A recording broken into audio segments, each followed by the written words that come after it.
प्यारे साथियों नमस्कार। आज के वीडियो में राजस्थान जीके के 25 बहुत ही इंपॉर्टेंट प्रश्न लेके हैं और ये सभी प्रश्न पहले एग्जाम में पूछे गए तो आगे भी पूछे जा सकते हैं। आप लोग वीडियो को शुरू से अंत तक देखिएगा और डेली ऐसे इंपॉर्टेंट क्वेश्चन पाने के लिए चैनल को आज ही सब्सक्राइब कर लेना। आपको डेली राजस्थान जीके के हर एक इंपॉर्टेंट क्वेश्चन की वीडियो मिलने वाले और वीडियो को लाइक कर दीजिएगा। पहला क्वेश्चन आपके सामने, राजस्थान में गोडाउन पक्षी के कृत्रिम प्रजनन के लिए विख्यात जंतु वाले आपको बताना है। बहुत इंपॉर्टेंट प्रश्न है, कई बार एग्जाम में पूछा जा चुका है कि राजस्थान के अंदर गोडाउन पक्षी के लिए कृत्रिम प्रजनन के लिए प्रमुख जो जंतु वाले है वो कौन सा है। जयपुर, बीकानेर, उदयपुर या जोधपुर। तो ऑप्शन डी हमारा उत्तर रहेगा जोधपुर जंतु वाले। इंपॉर्टेंट प्रश्न है, याद जरूर कीजिएगा।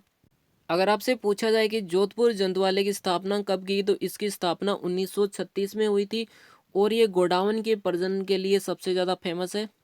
क्वेश्चन नंबर 2 की बात करते हैं, राजस्थान का थार का कल्पवृक्ष किसे कहा जाता है। बहुत अच्छा प्रश्न है, जल्दी से आप लोग आंसर कमेंट कीजिएगा और वीडियो के अंत में ईमानदारी से बताएगा कि 25 में से आपके कितने सही हुए। इससे आपकी प्रैक्टिस भी हो जाएगी और आपको पता लग जाएगा कि आपकी तैयारी कैसी। आप लोग हर एक क्वेश्चन का आंसर कमेंट कीजिएगा।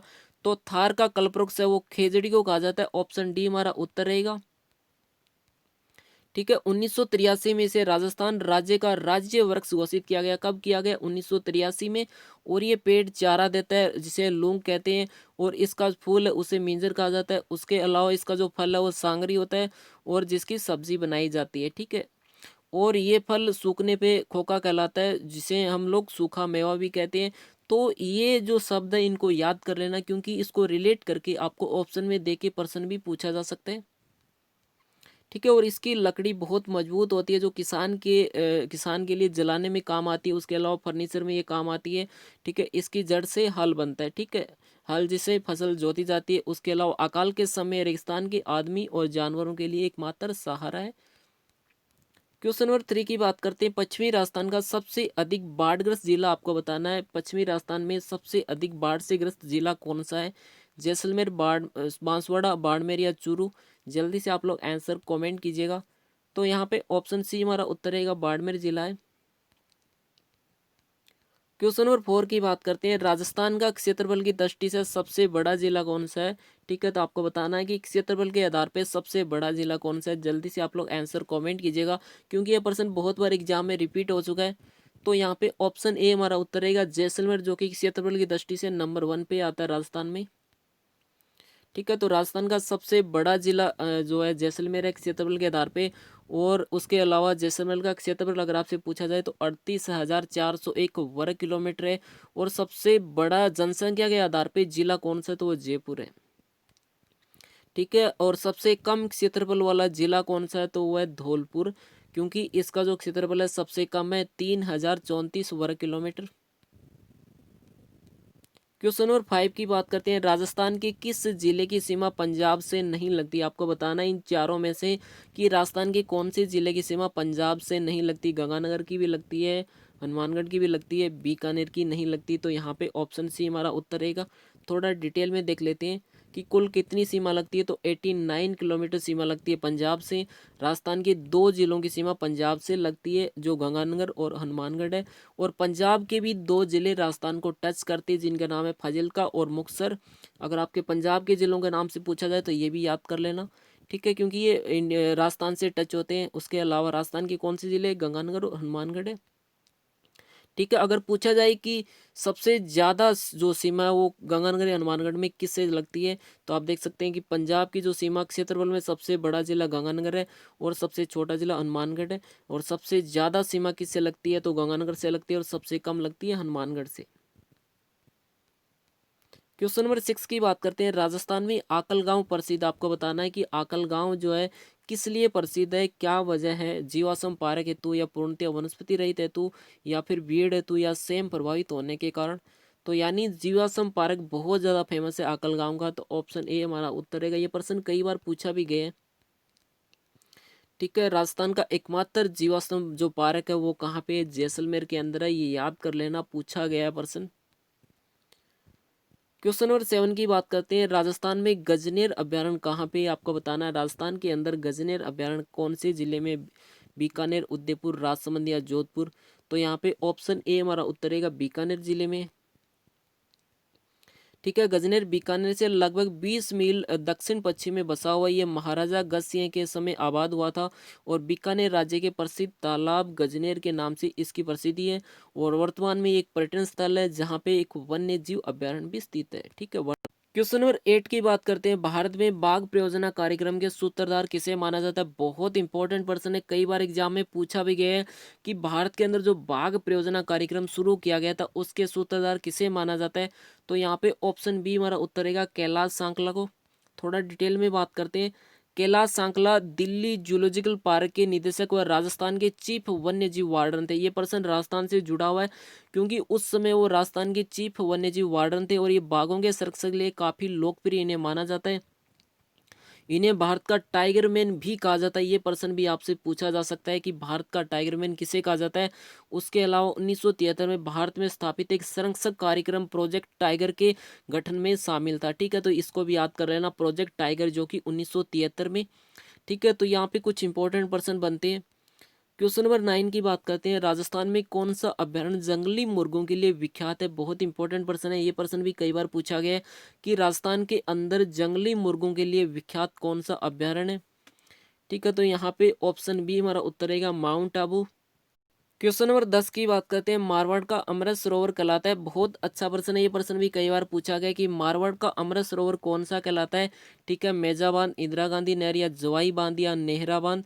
तो यहाँ पे ऑप्शन सी हमारा उत्तर रहेगा जवाई बांध को मारवाड़ का अमृत सरोवर भी कहा जाता है। ठीक है, ये बांध पाली जिले में स्थित है जो पाली के साथ साथ जोधपुर जिले की पानी की मांग को भी पूरा करता है।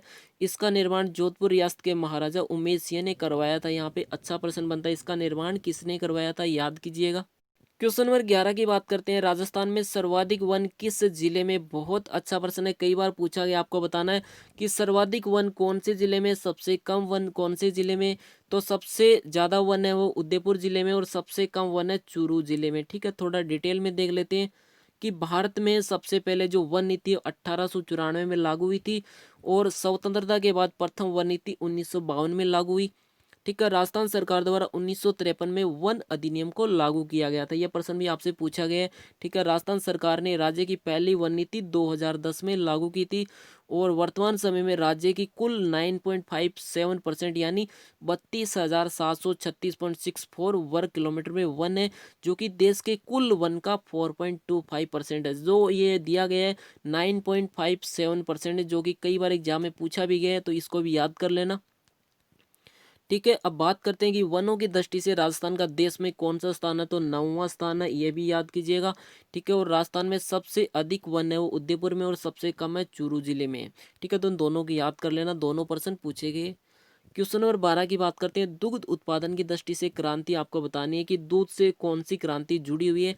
जल्दी से आप लोग आंसर कमेंट कीजिएगा और वीडियो के अंत में आप सभी से एक इंपॉर्टेंट प्रश्न पूछा जाएगा, उसका भी आप लोग आंसर जरूर दीजिएगा और चैनल को आज ही सब्सक्राइब कर लेना, आपको हर एक इंपॉर्टेंट क्वेश्चन यहाँ पे मिलने वाला है। तो यहाँ पे ऑप्शन डी हमारा उत्तर रहेगा श्वेत क्रांति। ठीक है, दूध क्रांति या ऑपरेशन फ्लड जो कि भारत की एक योजना है जिससे कि भारत में दूध की कमी को दूर किया जा सके, इसे श्वेत क्रांति भी कहते हैं। और 13 जनवरी 1970 को इसकी शुरुआत हुई थी। अगर पूछा जाए कि श्वेत क्रांति की शुरुआत कब हुई थी, तो 13 जनवरी 1970 को। क्वेश्चन नंबर 13 की बात करते हैं। राजस्थान की किस झील से नमक उत्पादन का कार्य खारवाल जाति के लोगों द्वारा किया जाता है? बहुत अच्छा प्रश्न है, कई बार एग्जाम में पूछा भी गया है कि राजस्थान के अंदर जो नमक का उत्पादन होता है खारवाल जाति के लोगों द्वारा जो है किस झील में किया जाता है? डिडवाना, सांबर, लूणकंसर या पंचभद्रा। तो यहाँ पे ऑप्शन डी हमारा उत्तर रहेगा पंचभद्रा। यहाँ पे एक अच्छा प्रश्न बनता है कि राजस्थान का सबसे उच्च कोटि का नमक कौन सी झील से प्राप्त होता है? जो कि पंचभद्रा, जो कि बाड़मेर जिले में। ठीक है, पंचभद्रा झील राजस्थान की एक खारे पानी की झील है जो कि राज्य के बाड़मेर जिले के बलोत्रा तहसील के पंचभद्रा गांव में स्थित है। इस झील से नमक का उत्पादन होता है। ठीक है, क्वेश्चन नंबर 14 की बात करते हैं। हरित क्रांति के जनक किसे माने जाते हैं? बहुत अच्छा प्रश्न है, ये प्रश्न भी कई बार पूछा गया है कि हरित क्रांति के जनक किन्हें माने जाते हैं। तो यहाँ पे नॉर्मन बोरलॉग, ऑप्शन डी हमारा उत्तर रहेगा नॉर्मन बोरलॉग, इनको याद कर लीजिएगा। ठीक है, भारत में हरित क्रांति की शुरुआत 1967-68 में प्रारंभ करने का श्रेय नोबेल पुरस्कार विजेता प्रोफेसर जो कि नॉर्मन बोरलो को है। ठीक है, लेकिन भारत में MS स्वामीनाथन को इसका जनक माना जाता है। देखिए यहाँ पे दो नाम याद करने पड़ेंगे आपको। ठीक है, दोनों याद कर लेना। ठीक है, अगर भारत में किनको जनक माना जाता है तो MS स्वामीनाथन को। उसके अलावा इसका जो श्रेय किन्हें दिया जाता है, वो दिया जाता है नॉर्मन बोरलॉग को। ठीक है, हरित क्रांति से अभिप्राय जो कि देश के सिंचित व असिंचित कृषि क्षेत्रों में अधिक उपज देने व संकर तथा बोने बीजों का उपयोग से फसल उत्पादन में वृद्धि करने का इनका प्रमुख उद्देश्य था। क्वेश्चन नंबर 15 की बात करते हैं, राजस्थान की सबसे बड़ी पेयजल परियोजना कौन सी है? बहुत अच्छा प्रश्न है, जल्दी से आप लोग आंसर कमेंट कीजिएगा। इंदिरा गांधी नहर परियोजना, बिसलपुर परियोजना या व्यास परियोजना या भाखड़ा नांगल परियोजना? तो यहाँ पे ऑप्शन बी हमारा उत्तर रहेगा बिसलपुर परियोजना। क्वेश्चन नंबर 16 की बात करते हैं, आदिवासी क्षेत्र की सबसे बड़ी परियोजना। बहुत अच्छा प्रश्न है, जल्दी से आप लोग आंसर कमेंट कीजिएगा कि आदिवासी क्षेत्र की सबसे बड़ी परियोजना राजस्थान में कौन सी है? तो यहाँ पे ऑप्शन ए हमारा उत्तर रहेगा माही नदी घाटी परियोजना, जो कि आदिवासी क्षेत्र की सबसे बड़ी परियोजना रही है। ठीक है, क्वेश्चन नंबर 17 की बात करते हैं, राजस्थान में मेजा बांध किस नदी पे बना हुआ है? राजस्थान के अंदर मेजा बांध है वो कौन सी नदी पे बना हुआ है? कोठारी, बनास, खारी या बेड़स? तो यहाँ पे ऑप्शन ए हमारा उत्तर रहेगा कोठारी नदी पे। क्वेश्चन नंबर 18 की बात करते हैं, जैसलमेर में बिरवानिया किससे संबंधित? आपको बताना है कि जैसलमेर में बिरवानिया शब्द है वो किससे जुड़ा हुआ है? तो यहाँ पे ऑप्शन ए हमारा उत्तर रहेगा रॉक सल्फेट से। क्वेश्चन नंबर 19 की बात करते हैं, राजस्थान में भराव क्षमता की दृष्टि से राजस्थान का सबसे ऊंचा बांध? जल्दी से आप लोग आंसर कमेंट कीजिएगा, इंपॉर्टेंट प्रश्न है, कई बार पूछा भी गया है कि राजस्थान की भराव क्षमता की दृष्टि से सबसे ऊंचा बांध कौन सा है? तो ऑप्शन डी हमारा उत्तर रहेगा जाखम बांध। क्वेश्चन नंबर 20 की बात करें, राजस्थान में टंगस्टन का सर्वाधिक उत्पादन किस जिले में होता है? बहुत अच्छा प्रश्न है कि राजस्थान के अंदर सबसे ज्यादा टंगस्टन का जो उत्पादन है वो कौन से जिले में होता है? जल्दी से आप लोग आंसर कमेंट कीजिएगा, उदयपुर, भीलवाड़ा, नागौर या जयपुर? तो यहाँ पे ऑप्शन सी हमारा उत्तर रहेगा नागौर जिले में। ठीक है, नागौर में कहाँ? डेगाना, जो कि काफी फेमस जगह है नागौर के अंदर। क्वेश्चन नंबर 21 की बात करते हैं, राजस्थान में तलवाड़ा जिला स्थित है। आपको बताना है कि राजस्थान के अंदर तलवाड़ा जिला वो कौन से जिले में? जल्दी से आप लोग आंसर दीजिएगा, गंगानगर, हनुमानगढ़, जोधपुर या नागौर? तो यहाँ पे ऑप्शन बी हमारा उत्तर रहेगा ये हनुमानगढ़ जिले में। थोड़ा डिटेल में देखते हैं, तलवाड़ा झील जो कि एक छोटी सी झील है और ये राजस्थान के हनुमानगढ़ जिले में घग्गर हकरा नदी के मार्ग में एक द्रोणी में पानी भर जाने से मानसून की बारिशों के दौरान ये बन जाती है। क्वेश्चन नंबर 22 की बात करते हैं, राजस्थान का एकमात्र वन्य जीव अभ्यारण्य जो कि विश्व धरोहर में शामिल है। आपको बताना है कि राजस्थान का एकमात्र वन्य जीव अभ्यारण्य कौन सा जो कि विश्व धरोहर में शामिल किया गया है? ठीक है, तो यहाँ पे ऑप्शन ए हमारा उत्तर रहेगा केवलादेव घना पक्षी विहार, जो कि बहुत इंपॉर्टेंट प्रश्न है, ये प्रश्न कई बार एग्जाम में पूछा भी गया है। क्वेश्चन नंबर 23 की बात करते हैं, राजस्थान में मिट्टी का सबसे बड़ा बांध कौन सा है? आपको बताना है, राजस्थान के अंदर मिट्टी से बना सबसे बड़ा बांध है अजान बांध, लावा बांध, पांचना बांध या हेमावास बांध? तो यहाँ पे ऑप्शन सी हमारा उत्तर रहेगा पांचना बांध। क्वेश्चन नंबर 24 की बात करते हैं, जालोर सिवाना का पहाड़ी क्षेत्र मुख्य रूप से किसके द्वारा निर्मित? आपको बताना है कि जालोर सिवाना का जो पहाड़ी क्षेत्र है वो मुख्य रूप से किसके द्वारा बनाया गया है? ठीक है, बेसाल्ट, ग्रेनाइट, क्वार्टज या फेल्सपार? तो यहाँ पे ऑप्शन बी हमारा उत्तर रहेगा ग्रेनाइट के द्वारा। अब बात करते हैं क्वेश्चन नंबर 25 की, राजस्थान मिट्टी का सर्वाधिक अपरदन किस नदी से होता है? आपको बताना है कि जो राजस्थानी मिट्टी है उसका अपरदन है वो सबसे ज्यादा किस नदी से होता है? बनास, माई, चंबल या पार्वती? तो यहाँ पे ऑप्शन सी हमारा उत्तर रहेगा चंबल नदी। अब बात करते हैं, वीडियो के अंत में आप सभी से एक इंपॉर्टेंट प्रश्न पूछा जाए, इसका आप लोग आंसर जरूर कमेंट कीजिएगा। अगर आपको आंसर नहीं पता हो तो भी कोशिश कीजिएगा, क्योंकि कोशिश करने वालों की कभी हार नहीं होती। आपको बताना है कि राजस्थान की सबसे बड़ी खारे पानी की झील कौन सी है? प्रश्न बहुत बार एग्जाम में पूछा गया है, तो जल्दी से आप लोग आंसर कॉमेंट कीजिएगा कि राजस्थान की सबसे बड़ी खारे पानी की झील कौन सी है? लोनकंसर, डीडवाना, पंचभद्र या सांबर? ये आप सभी के सामने ऑप्शन है। तो अब बात करते हैं आपको वीडियो कैसा लगा, अगर अच्छा लगा हो तो लाइक कर देना, और किसी भी तरह का डाउट हो आप लोग कमेंट करके पूछ सकते हैं। और डेली राजस्थान जीके के हर एक इंपॉर्टेंट क्वेश्चन पाने के लिए चैनल को आज ही सब्सक्राइब करके पास में जो घंटी बनी है उसको दबा लीजिएगा। आपको यहाँ पे राजस्थान जीके के हर एक इंपॉर्टेंट पर्सन, उसके अलावा राजस्थान करंट अफेयर के सारे पर्सन मिलेंगे। तो सब्सक्राइब करके बेल आइकन को दबा लीजिए और अपने दोस्तों तक शेयर भी कर देना। Thank you.